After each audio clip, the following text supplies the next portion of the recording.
seen one, Chug. Brooks Hobby Shop says, so if you have no one to learn cabinetry from hands-on, how do you recommend learning? You know what?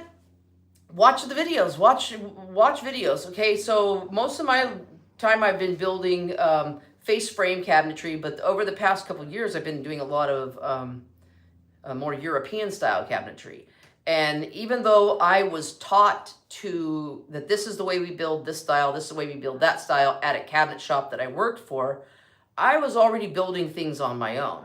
And as long as whatever your idea had, you're safe doing it, it holds up the weight and it looks nice in the end. Really, I mean, really nobody can say, hey, you did that wrong. You know what I mean? But I would say really check into the style that you want to build. Ask all the questions, and you're feel free to ask me anything anytime you want.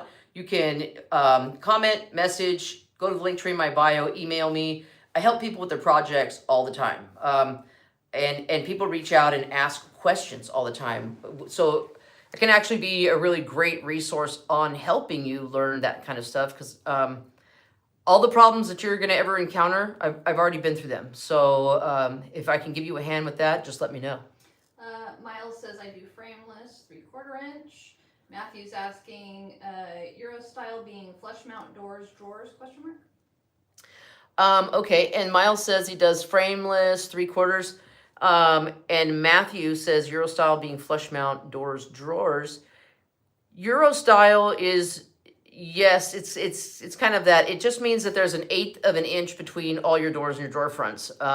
Usually there's not a face frame, and you'll be doing like what Miles is talking about, frameless. And that usually has to do with pre-finished panels that are screwed together with an edge-banded face to either be the color of the paint that you're going to paint or the hardwood that you're going to stain. What I like to do is a combination of both. Just simply for the look, simply for the length of time that it's going to last, because rather than using, edge banding tape like I would on a shelf that's inside the cabinet, it's actually a face frame. And it is very possible, and we do it all the time, to make European style face frame cabinetry. That's actually what this one behind me is. Where is that? There it is. That's actually what the one behind me is. So European style, again, just means that it's going to be 1/8 of an inch. They call that the reveal between the drawer fronts or the drawers and the doors. All the spaces in between. Whereas in face frame cabinetry, the drawers and doors do not come together that closely, okay? European style, that's all you see is doors and drawer fronts. You don't really see the frame or the face of the cabinet at all.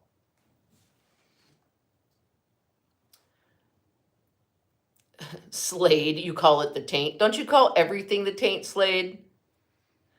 See, this is what happens when my friends find it. Let's see, overlay.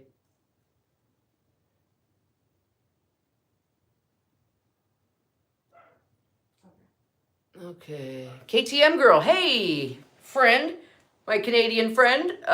Your skills in cabinet making is amazing.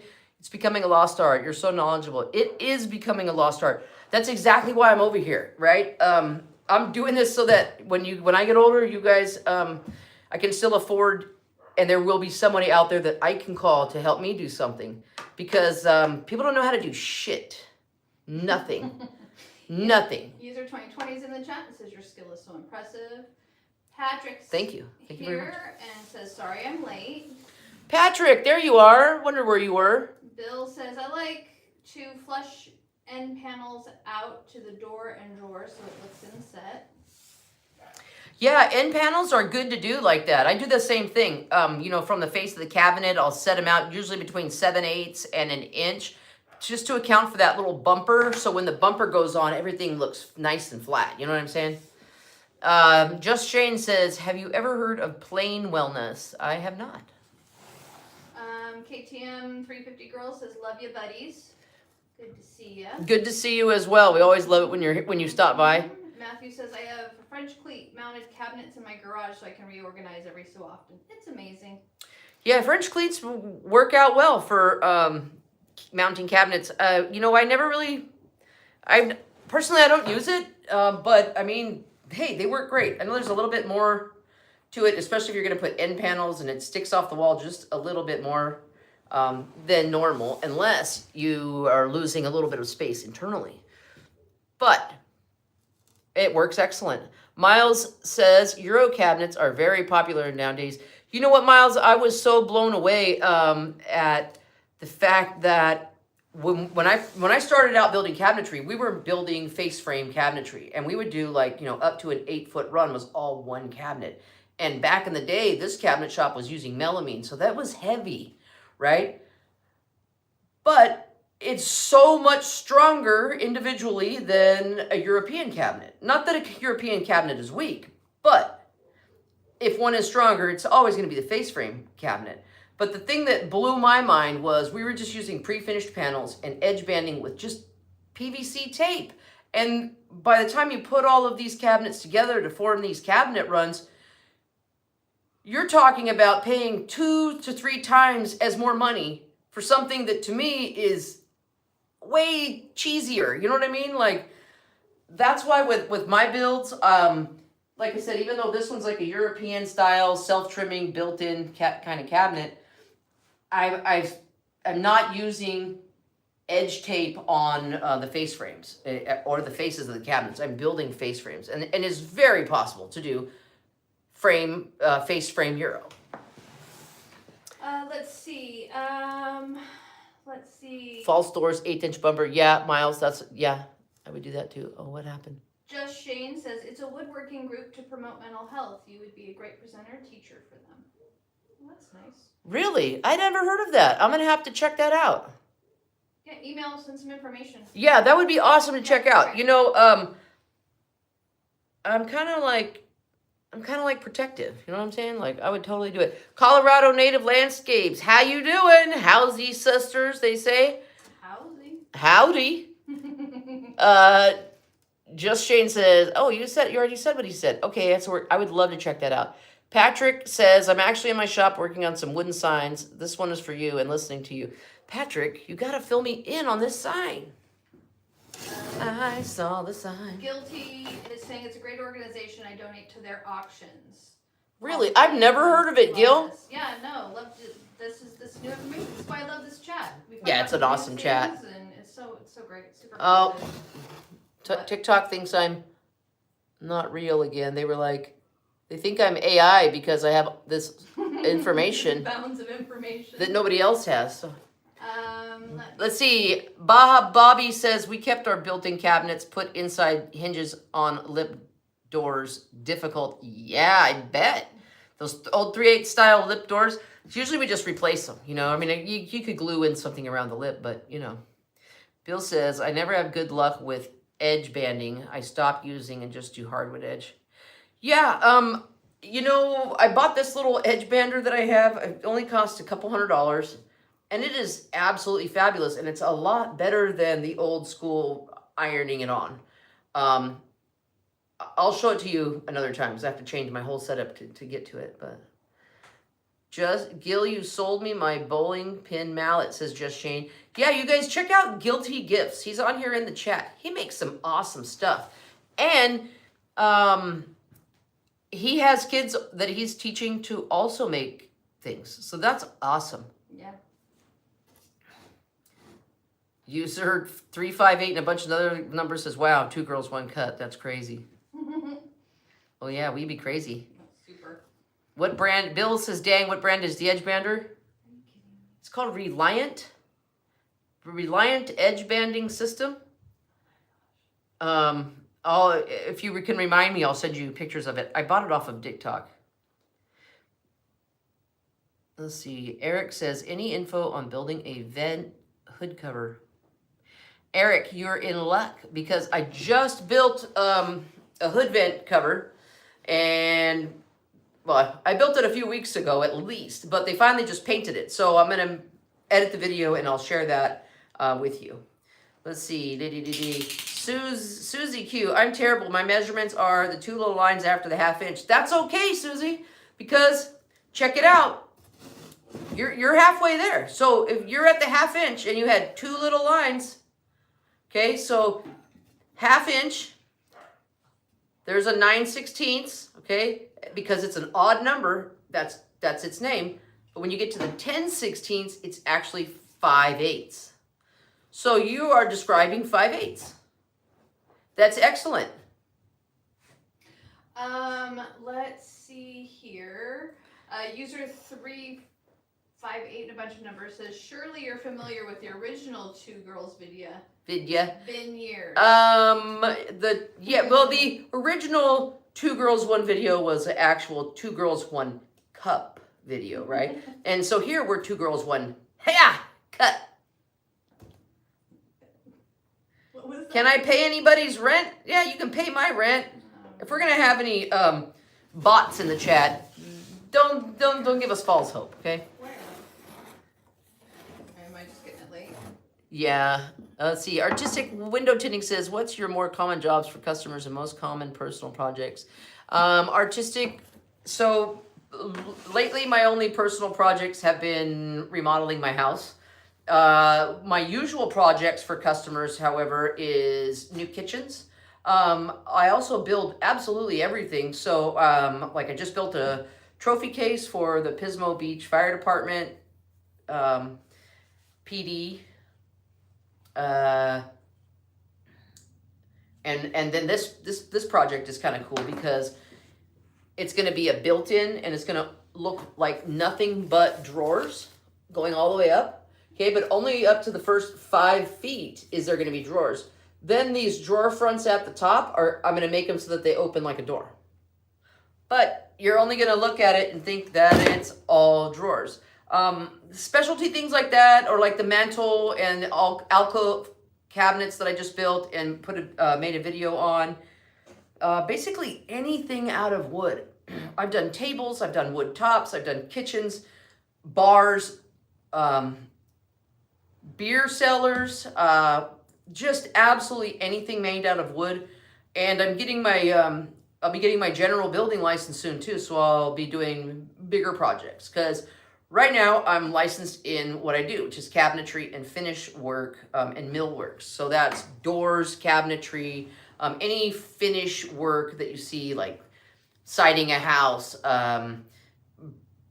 putting up crown molding or baseboards, or building the cabinets, or building doors, or installing doors. It's a wide range of stuff. Guilty's got to go, so have a good night. Thanks for Thanks for stopping by, Gil. Yeah. Thanks so much. It's always great to see you. Everybody check out Gil T Gifts in the chat. His page, he makes all kinds of cool custom stuff. User 358 and a bunch of other numbers says, if you can build cabinets, then you can build everything. Let's see. What did it say? Just Shane. Cabinetry. Why are 4 90-degree angles so hard? You know what, Shane? Just like we were talking about with the measurements and having too thick of a pencil lead and knowing where you're marking on your line and where to cut on your line, like there's so many things that could go wrong if you're cutting your pieces individually. I mean, when you're doing like a picture frame, okay?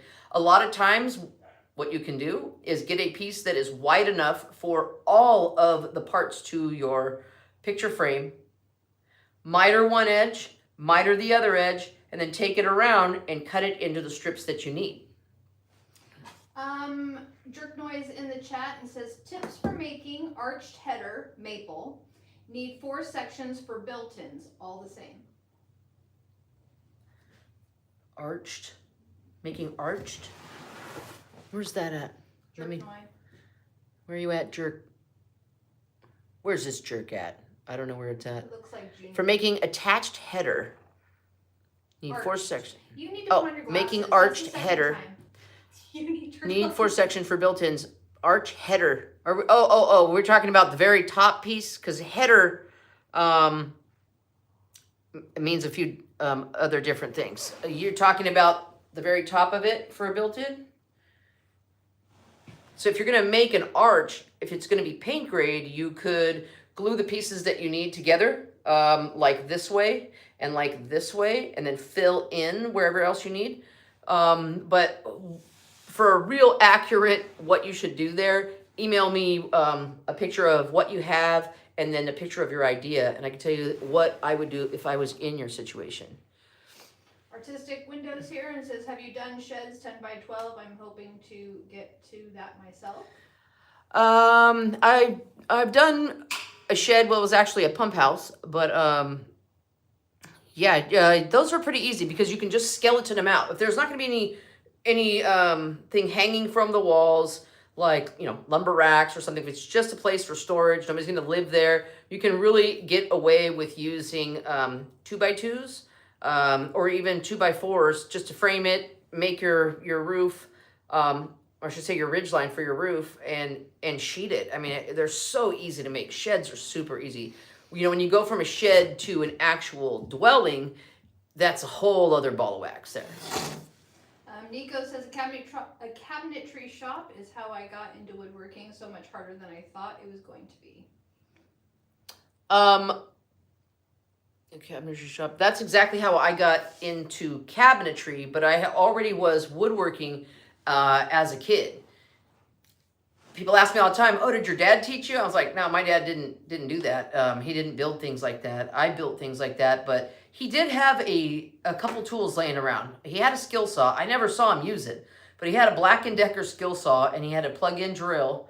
And I remember using those to make, you know, little wood boxes and stuff for my nieces and nephews when I was probably 8 or 9. That's where that started at. I always wanted to build things, and I always was interested in how things would go together. I was the kid that made forts all the time. And jumps. I was the kid that made the BMX jumps and the skateboard ramps in the neighborhood. Miles is asking, you gonna pin them walnut drawer fronts or use straps for your doors? I am not gonna pin the drawer fronts. I don't usually shoot through the face of these, and I don't shoot through the back. The reason is what about if you're going to adjust it? I have a video coming out that that's going to show you not only how to put on these drawer fronts in this type of situation where your tolerances are so minimal. You only have 1/8 of an inch between everything. It's got to be perfect.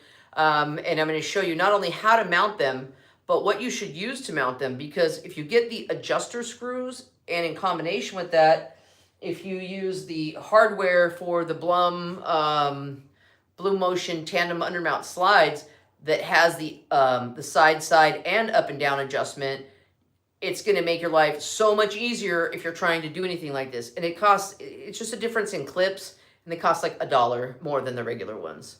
I forgot what I was talking about. Well, Kevin has a question. Kevin says, my wood's a little crooked. How do you straighten it? Kevin, if you have crooked wood, what you need to do is get you a nice hammer. Okay, and you take that wood and you put it out on the workbench. And then you whap that thing until it's straight. Patrick Williams says, one of my signs is my profile pic. KTM girls have got to bounce back to the Canadian metric system, the failed metric system, LOL. Great live chat soon. Thank you, KTM girl. Hey, thanks for stopping by, KTM. Yep. Miles says 3mm spacers. You know what I usually use is I do have pre-cut spacers that I'll use, and I cut my spacers out of wood. Oh, and I got to answer this one. James, am I a fan of Norm Abrams? Absolutely. Duckman had a recommendation about the crooked wood. So get a board stretcher; it'll straighten it. Well, that's only to lengthen your wood. You can have, now, if you got real issues with your wood, you got to get the knot puller. And sometimes when you just can't fix it, you got to break out the 3/8 rift cut putty. And if everything goes wrong, we might just send you on a goose chase looking for the spare bubbles for the level. Russ says we build a full mini half with a channel ramps going up to the decks in my mom's basement as kids. Nice. How fun. Nice. Yeah, building skateboard ramps was where I first learned how easy it was to make curved plywood and things like that. Like the person that was talking about the arch earlier, not only can you make and bend plywood, but there is actually specially made plywood that is easily bendable. The sheets, I think we just call it bendable plywood. I've never heard a technical name for it. Maybe somebody out there knows it. But yeah, 4x8 sheet, and it either bends this way. They told me it either bends like a burrito, or if it's a long sheet like this, it either bends like a taco. So depending on what your needs are, you can buy something and make all kinds of curves and rounded shapes. Nico says, oh man, those adjustable Blum clips were such a lifesaver, especially on our frameless cabinets. Yeah, Nico, how many times have you just got it? Oh, just a C hair where it needs to be, and it's just not right, and you can't get that drawer side to move, or you're just tired of moving that drawer front because you just need a little, and you just underneath, you just move the clip, use the adjustment on the clip to kind of just slightly. Those Blum slides are, like you said, lifesavers. And Nico, so we were talking on my video about how to build a drawer, about the side mount slides and how difficult those side mount slides are, because first of all, with those and those little white rolly slides, you know what I'm talking about, the specs call for your drawer box to be an inch smaller than the hole size. It never works out like that. Never. You need to have 1 1/16. And if it's tight at all, you're screwed. There's no adjustment, But with the undermount slides, you have all the adjustment in the world. There's so many different ways you can manipulate those slides, as I have had to do. We have a question at YouTube. Don Ramirez is here and says, how do you incorporate HVAC registers into your designs when cabinets or built-ins are in front or over a register? Okay, we got a question from YouTube. And so whenever there's a HVAC register, if you guys aren't sure what that means, that's the little heater vent that's sometimes in the floor or maybe already coming out one of your cabinets if you're replacing the cabinet. How do you do that? There's several ways to do it. And I know that the most efficient way all around is going to be to hard vent pipe that into the back of your toe kick. So this is also another reason why I make cabinets without the toe kick connected. Not only can you level out the entire place of toe kicks and just your cabinets just follow, but also if you do have floor heater registers, you can hard pipe them in at that point after you install your toe kicks, so that you're not losing any air or any power, and you're getting the same type of airflow. Also, I just watched a video here on TikTok, maybe it was Instagram, I don't know. And it was a cabinet company of, I don't know what it was called, but they were using particle board for the face of for the toe kick face. They had a register running through it, and all they had done is cut some small little lines in the toe kick for the actual air to come out of. Which, and then they had reduced it from like a 6-inch pipe down to like a 4-inch or something like that. Anyways, you don't want to not pipe your toe kicks in if you have, especially if you have air conditioning, because not only with that, but I mean with the heater, you are going to be prone to having some type of condensation, which is why the hard piped in toe kick for your heater register is going to be your best choice. Then definitely don't put particle board around it. Particle board is a cheaper option, but honestly, per sheet, it's really only a little bit less. It could make, maybe a few $100s worth of difference in your project.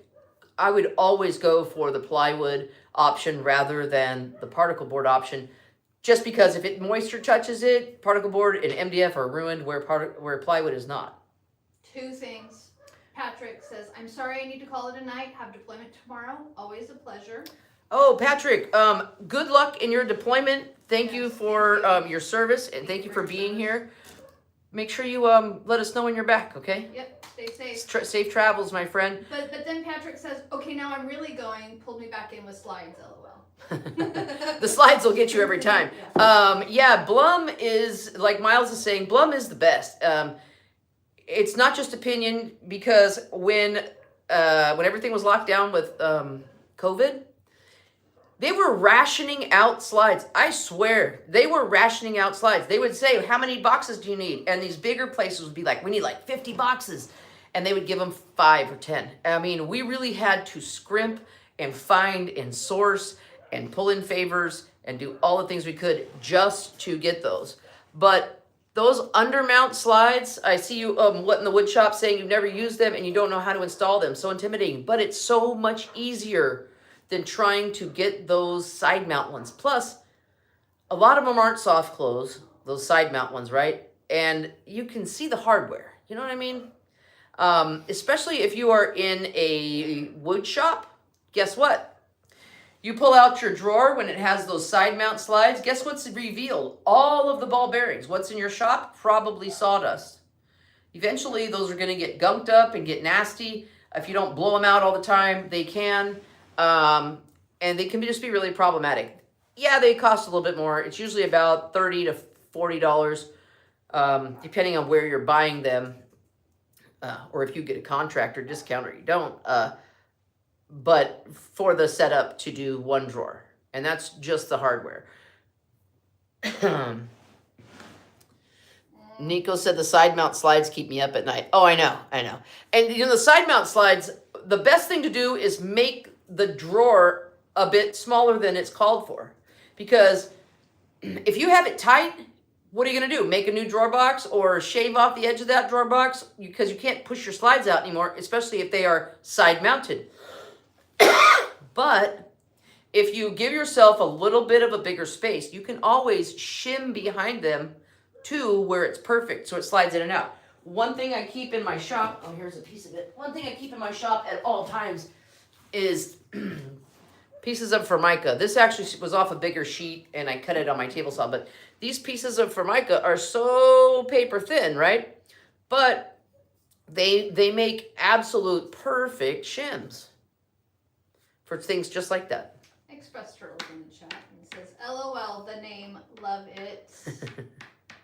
Copenhagen Thanks, Kids said, Turtle. sorry, had to. What did Copenhagen Kids say? Did we miss it? Let's see. What did Copenhagen Kid have to do? What? Let's see. I'm curious now. Lone the Hero, thank you very much. Let's see. Scuba says, got a 1915 home, wanted to redo the kitchen. Is it worth keeping the one wall of cabinets and matching?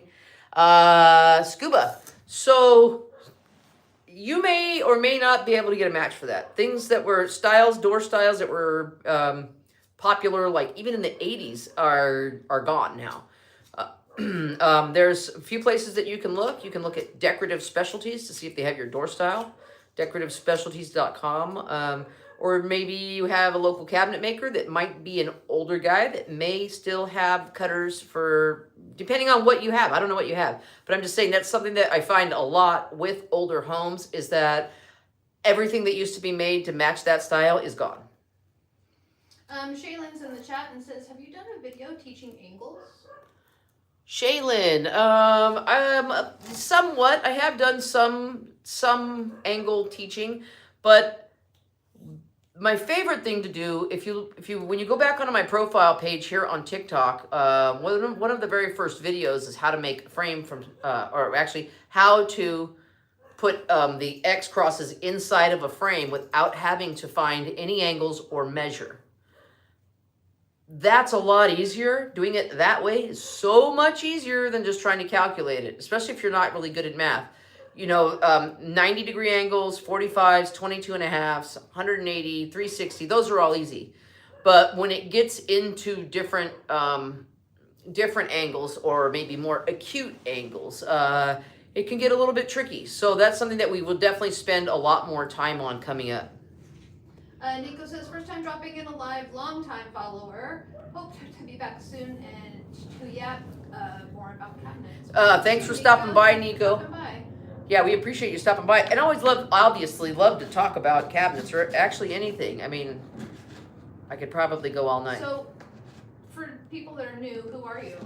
So if you guys are new to my channel, my name is Amy. I am a custom cabinet maker in California over by Pismo Beach.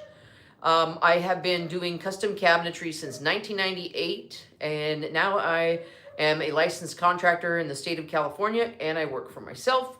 This is my shop here, and this is some of the things that I build. And one of the things that I like to do is help people learn how to make and build things that maybe have always wanted to, but for whatever reason have not been able to.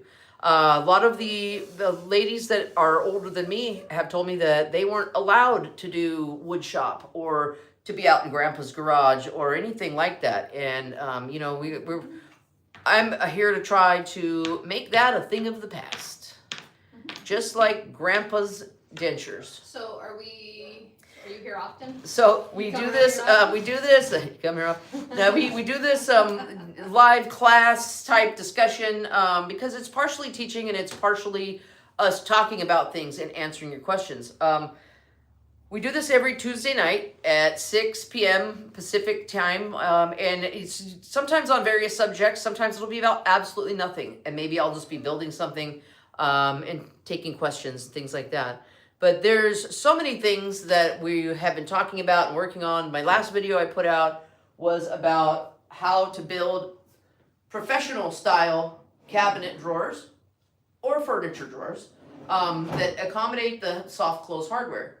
I see a lot of people out here with using pocket holes to screw them in, and there's a few reasons why I don't do that, and it's not really done in professional cabinetry.